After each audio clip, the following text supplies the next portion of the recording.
knalpot ya. Knalpot cara nggak copot bodi ini ya, praktis. Bagi kalian yang coba di rumah mungkin nggak bisa copot ini, bisa cara kayak gini ya.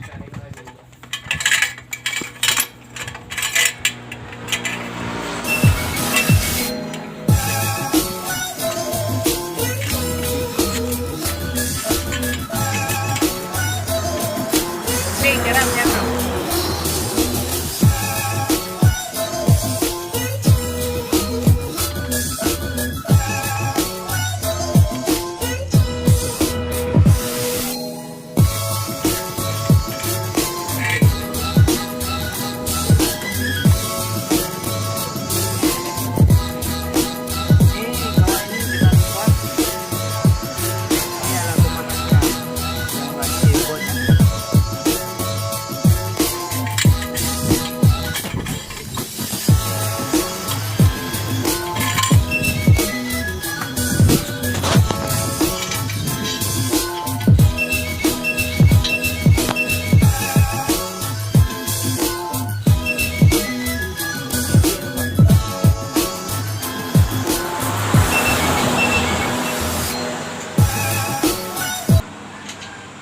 Oh no!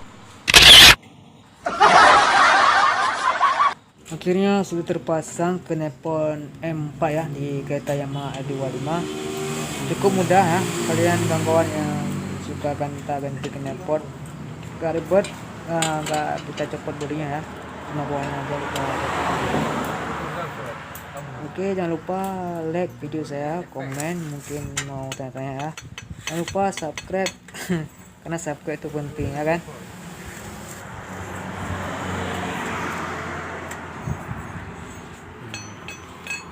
Belum, sudah Apple dah. Sudah ni dia boleh.